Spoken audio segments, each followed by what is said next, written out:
the motherboard that got its frequency jammed with the mud flood.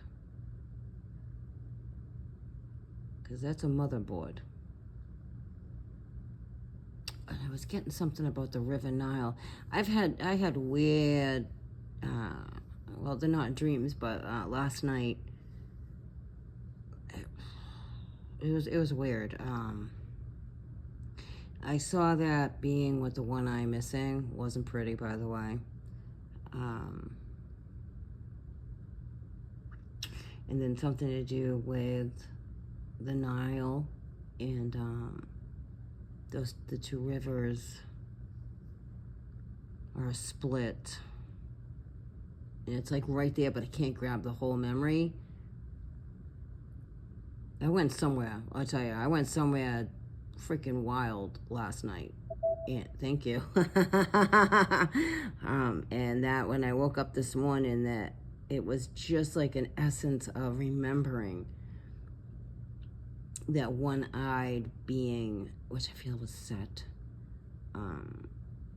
You know, I know they keep talking about raising Osiris and everything like that, and whatever. If I'm wrong, I'm wrong. I'm okay with being wrong. Well, please understand that. I don't know why they fear that, you know, where Set is the one that this is his world, you know. I don't know if Set and Lucifer are the same being. You know, this is where it gets a little confusing, because I'm not really sure that if the Catholic religion made up that name. What am I gonna go with? Yeah. Even though he's a real being. And then we have Enlil, who is also Lucifer. So I don't know. Anyway, I just had this dream where this one-eyed being appeared to me in the eye, and it was mostly focused on the eye that didn't have an eyeball and the scar above it. And I can't remember anything else about it except for it was just creepy. It wasn't a good vibe. It was more like, that's here. That's going to be revealed. And with the two rivers. And I can't remember the rest of it. And I'm hoping it comes to me, because that frustrates me. It frustrates me that I can't remember the whole thing. And I feel like maybe I'm really hoping that like the rest of it will come back to me. Like something will spark the memory of, oh my God, I dreamt of that last night. Which, you know, you don't dream, right? You travel out of your body. You literally like die every night and go travel, because we're in the land of the dead.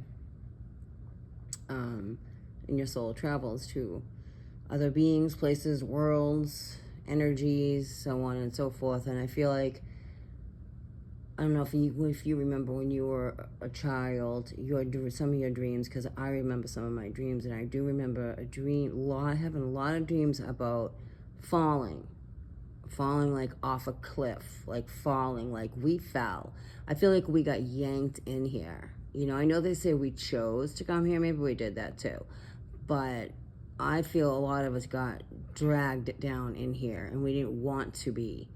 And that's why I feel like if you're a kid, you know, when you were a kid, you had a lot of dreams about falling, and you would wake up just before you land. Some people actually I've spoken to in real life say that they fell completely, which that's kind of unheard of, because usually you wake up just before you hit the ground, and some folks have remembered hitting the ground and then waking up.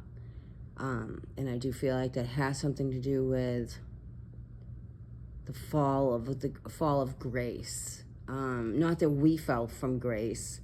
We got yanked down from grace, if that makes sense. So, and this is a motherboard, and see, it's all flooded, and they're doing what they can. This is the battle over this motherboard, because it's dormant. It works. Let me rephrase that.